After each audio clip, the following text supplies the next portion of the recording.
This video was published by mbkpinternational.com. This is our Guillotine electric cutter. In this case, this is the EC19 Pro version 2. We're going to be doing the back paper push angle adjustment. You could also use this video for the EC19 Pro version 1, I guess, or the EC17 cutter, either one. So I'm going to go ahead and turn this cutter on. To adjust the back paper push, you're going to need to remove this back shield back here. I've already removed the 4 screws that hold it on. Make this a little quicker. On the regular EC19 Pro, the version 1, it has a clear shield you'd have to remove as well. So come around here. I'm going to go ahead and move this paper push back to like 18 inches or so. And we're going to come back here. The first thing you want to do before you start adjusting anything is just make sure all these screws are tight.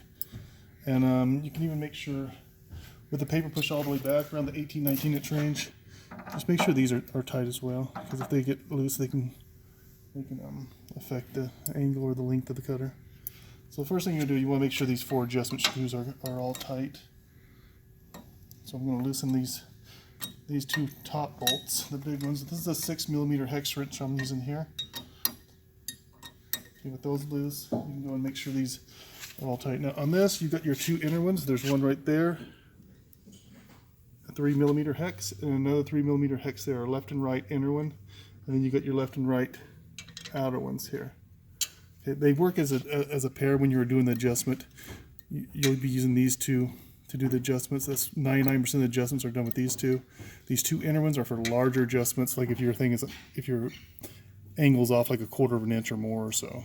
So most adjustments, when people go do this, it's just off a little bit, 1/16 of an inch or less, and it can all be done with these 2. You typically don't want to mess with those unless you have to, unless it's off a lot. But I'm going to make sure they're tight though. I've already tightened these, so they should be good, but you got to make sure they're tight. And you do one side, then you do the other. And I'll make sure these 2 front ones are tight. They work as a pair. And put a little torque behind them, you know. And if yours are really loose, like if you go to do these and they're really loose, do a little bit at a time. Like if they were really loose, just do a little turn here, and a little turn there, and a little turn here, and a little turn, and go back and forth until they're both tight. The same with these. Go a little bit at a time, back and forth until they're both tight. If you do a lot on one side, and you go to tighten this one won't need much, and it will crank this thing way out of alignment. So you do a little bit at a time, because each one moves this one way or the other depending on which one you use. Okay. So all 4 of those are tight now. I'm going to tighten these 2 back up.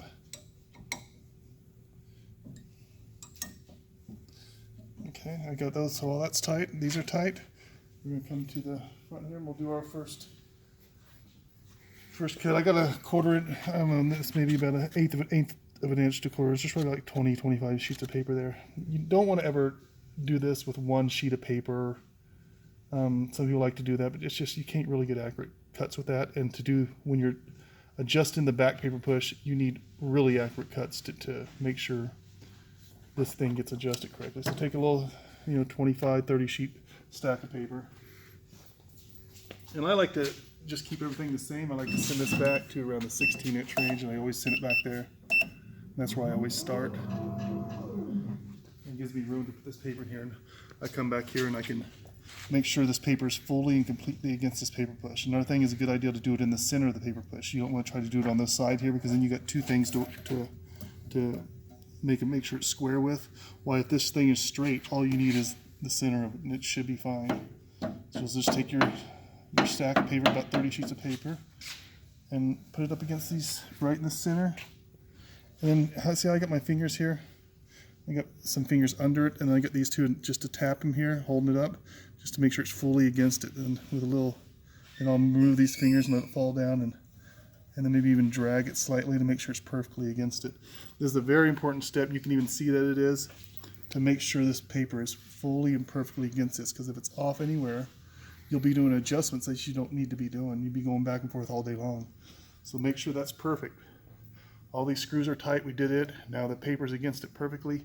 Now we're going to come and do our first cut. And I like to do the paper long ways like that, because it gives you more length to do an angle adjustment, so you can see if it's out of adjustment. So we're going to bring this I think it's 8.5 inch by 11.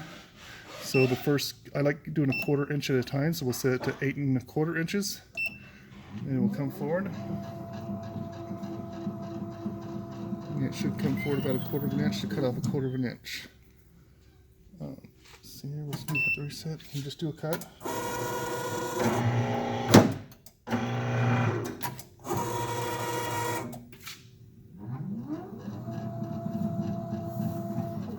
Get this out of your way. Take the top sheet only. And if you want it to, you need to make sure you know which side is which. If you want to, you can mark this left side, right side, and then this is the front. Just so you never get it out. Because when you take this top sheet, take the top sheet of paper, you want to know which is which. You don't want to get all this. So I'm going to make sure I keep it the same. And bring it back into the back and lay it the same way it came out of the cut. And then you're just going to take your tape measure. It's better to have a metal tape measure like this. You can't really do a good job by putting it against that and checking. At least it's harder. So I like to go around the 2-inch line there. You see that nice 2-inch line there? I can hold it here and I can line it up on that 2-inch line.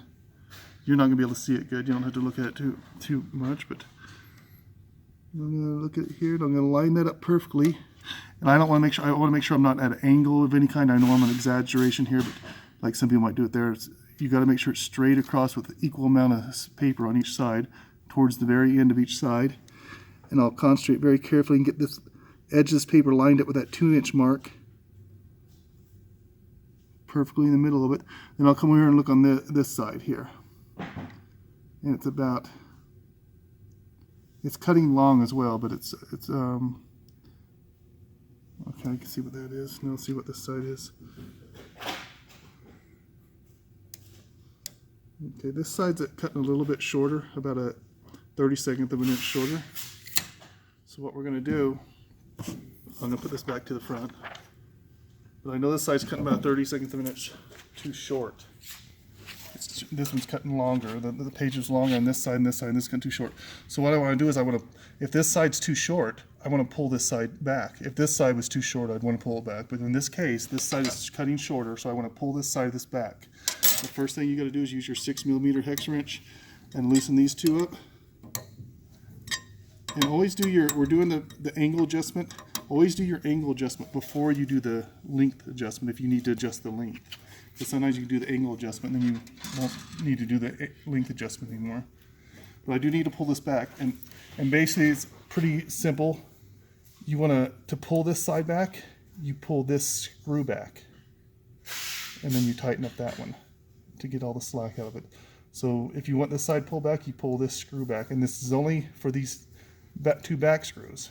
If this side needed pulled back, you'd pull this screw back, or counterclockwise. So in this case, I'm going to be pulling this back, so I go counterclockwise this way. And I'm just going to go, just a little bit, 1/4 of a turn, 1/4 turn. And here's where the adjustment's going to come in. After I loosen this up, I'm basically giving it slack so I can adjust it here.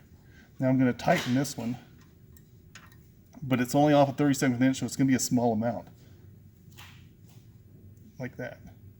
Basically, I just went from like right there to right there. It's very small amounts. And after I did that, I'm going to come back here and I'm going to tighten this one back down real good.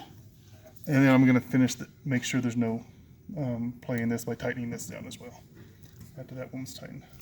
Once you're done with that, you can tighten these back. Use your 6mm hex.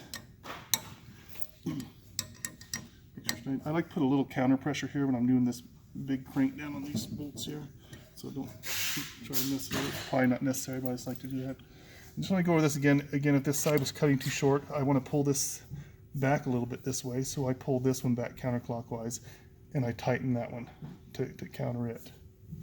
Okay. Now, on these inner ones, if you ever have to do those, it's for the large adjustments. 99.9% of the time, you do not have to use these two. And if you do, it's the exact opposite of what these two are.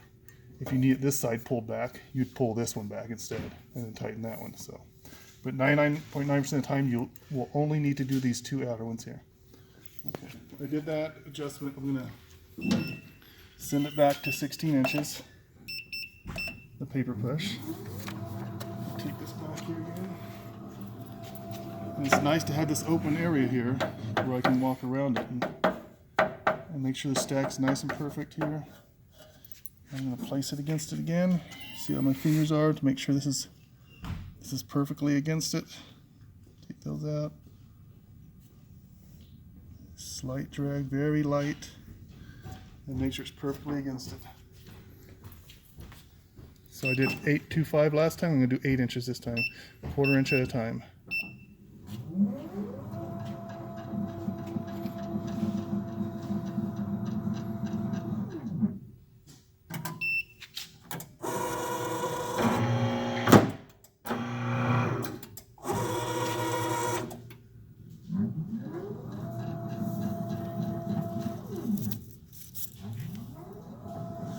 Take the top sheet only.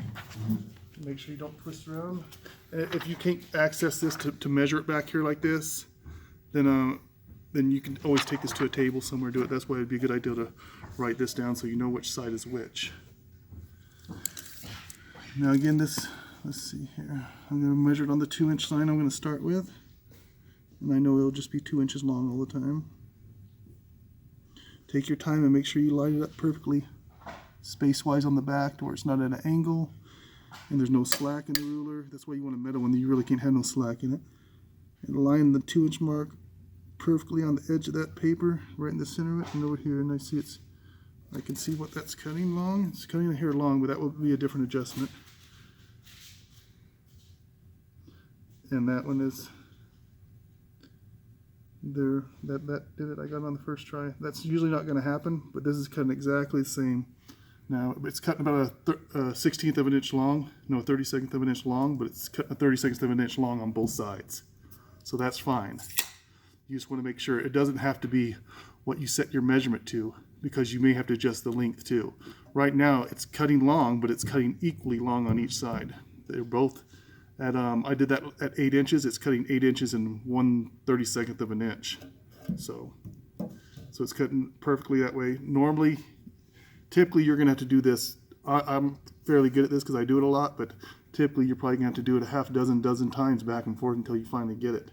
Now, there is a chance after you do this, you can come back the next day and it can be off just a hair again. And that's just due to time and pressure. When you start cranking down on these bolts and stuff, there's a lot of pressure in there on this, and it takes just a hair of a movement to move this thing here. So sometimes a little bit of time and pressure can move this a little bit more in those on that thing. So you might come the next day and it may be off. Oh, it's off a hair again. All you need to do is go back through this process again and do the same thing. Eventually it will stay. Typically it stays the first time, but sometimes it takes a second time, or I've even seen it take a third time before it stays and it doesn't move anymore. But most of the time you will get it on the first time. Once you get there, it will stay. But just let you know, it does happen to where sometimes it will not stay. But that's basically it. Let me give you a couple tips up front when you're putting your paper in. It's a good idea to set, because typically you don't put your paper in from the back. I'm doing it from the back just for this purpose here, to make sure this paper is perfectly against the paper push, because that is very important. Really set this to like 10 inches. And I can put this paper in there. Let's just say I'm doing a regular cut here. I like to do it long first, where you can put the paper, and then you can use your jogger and then put the paper against the paper push, and then bring it forward to where you're going to cut, let's say 7 inches. And that way the paper push is pushing against the paper, and the paper's like dragging against the paper push, and kind of helps the paper go against the paper push and give you a better cut. You can do a couple of taps again, just to make light taps on this stuff to make sure the paper is fully and completely against your paper push in the center of it. That's the best place to cut. It's the best place to do your test cuts, to when you're doing an angle adjustment on this. But that's basically it. It is repetitive. You're most likely not going to get it in the first try. You're going to have to keep going back and forth and keep doing. Your next cut would have been at 7.75 inches, and then at 7.5 and 7.25. Do a little bit of adjustment each time until you get back there, and it's finally equal on both sides. And then if it's cutting long, even though it's equal on both sides, it still could be cutting long or short. And we'll have a separate video for that to adjust the length, and that's a little bit easier because you just do it in the software here. That's basically it. This video is published by mbkpinternational.com.